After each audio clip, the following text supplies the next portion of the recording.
देता हूँ। देखिए 3-6 महीने पहले यही क्षेत्र था जहां पर लोग मेरे ख्याल से दौड़ दौड़ के निवेश करने के लिए चाह रखते थे, क्योंकि ये बहुत शानदार आउट परफॉर्मेंस दिया था पिछले 1.5-2 साल में।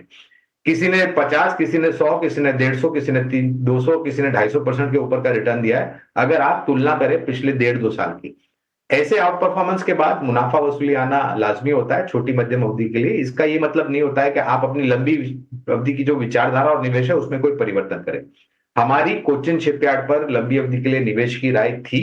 फिलहाल जो ऑर्डर बुक और नतीजे आए उसको लेकर के अंडर रिव्यू चल रहा है, लक्ष्यांक के परिवर्तन को लेकर के।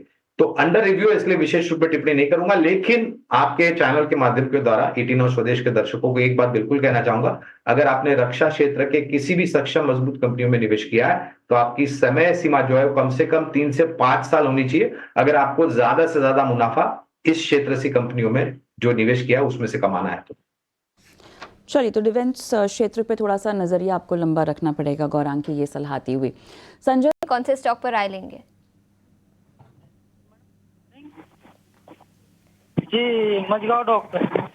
ठीक है, कितने शेयर है आपके पास, कितने प्राइस पे खरीदे हैं? जी हमने 5569 रुपए पे खरीदा है, 14 शेयर हैं। ओके ठीक है, और कितने समय तक होल्ड कर सकते हैं? मैडम अभी होल्ड कर सकते हैं 6 महीने के आसपास। ओके गौरांग, आपसे पूछना चाहूंगी मैस्गांव डॉक, क्या राय रहेगी इस स्टॉक पर? 5570 रुपए के दाम पर उन्होंने खरीदे हैं। देखिए अमित कुमार जी, जैसे मैं अभी कोचिन शिपयार्ड पर इसके पहले प्रश्न पूछा था, तो अमित जी आपको लंबी अवधि का नजरिया रखना चाहिए। ये सक्षम और मजबूत कंपनी है, सरकारी कंपनी। भारतीय नौसेना को अपने जो जहाज है वो जहाज और पनडुब्बियां हैं वो उपलब्ध कराती हैं। विदेशी देशों से भी इनको बहुत बड़ा ऑर्डर मिला है। एक सक्षम और अच्छी कंपनी है। अगर सहमति पाबंदी नहीं है तो आप समय सीमा बढ़ा दीजिए, क्योंकि ये मजबूत कंपनी है। विशेष रूप में मैं यहाँ पर टिप्पणी नहीं करूंगा, क्योंकि जब आईपीओ आया था काफी सालों पहले, तब हमने मझगांव डॉक के आईपीओ पर निवेश की राय दी थी। उसके बाद यहाँ पर हमने बहुत अच्छे ऊपर के तरफ के दायरे भी देखे और बिकवाली भी देखी। और जैसे मैं रक्षा क्षेत्र के ऊपर टिप्पणी कर रहा था कि अगर आप रक्षा क्षेत्र में निवेश करने का निर्णय लेते हैं तो आपको 3-6 महीने का मेहरबानी करके नजरिया मत रखिए। 3 से 5 साल का नजरिया रखेंगे तो आपके निवेश पर आपको बहुत ही सक्षम रूप से मुनाफा मिलेगा। तो ये है राय मझगांव डॉक पर आपको मिलती हुई। हमारे एक माफ कीजिएगा, हमारे एक दर्शक हैं, हालांकि उनका नाम यहाँ पर उन्होंने नहीं लिखा हुआ है, लेकिन बजाज फाइनेंस पे राय जानना चाहते हैं। कोई लेवल्स नहीं बताए हैं उन्होंने, बस बजाज फाइनेंस पे व्यू चाहते हैं। बताइए गौरांग सर, बजाज फाइनेंस पे आपका विस्तृत नजरिया क्या बनता है?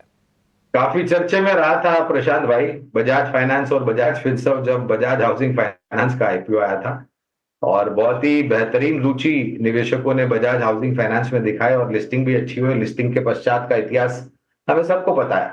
लेकिन बजाज फाइनेंस पर ध्यान देते हुए देखिए, बुनियादी तर्क के आधार पर हमारी खरीदारी की राय है।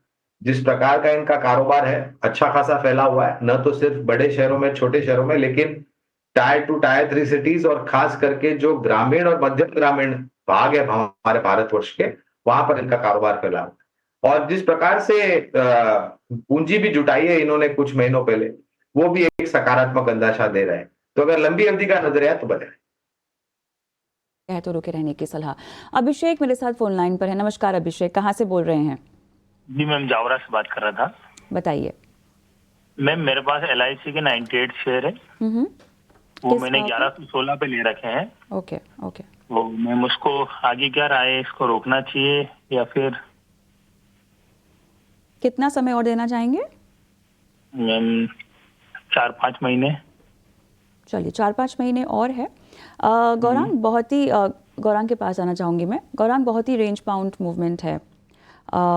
पिछले एक महीने में ऑलमोस्ट 1080 और उसके बाद से एक डाउनवर्ड ट्रैजेक्टरी। बहरहाल इनका जो नज़रिया है वो लगभग 6 महीने का है, पर बाइंग प्राइस इसकी 1116 है। इसमें कविता हमारे 1200 के आसपास के लक्ष्यांक है।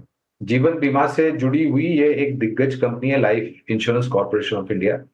और जब आईपीओ भी आया था तब भी निवेश की राय दी थी। आईपीओ के बाद बहुत लंबे समय तक ये आईपीओ के दाम के नीचे काम करता रहा, और उसकी मूल वजह ये थी कि इनके नतीजे जो थे वो इतने उत्साहजनक नहीं आए थे।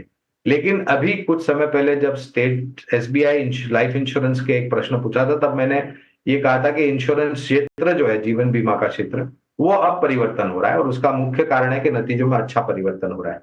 तो अगर ये समय सीमा में परिवर्तन कर सकते हैं और अगर साल 1.5 साल का नजरिया रखते हैं उससे ज्यादा, तो मुझे नहीं लग रहा है कि इनको ज्यादा LIC के शेयर को ज्यादा मेहनत करनी पड़ेगी 1200 के पास जाने के लिए।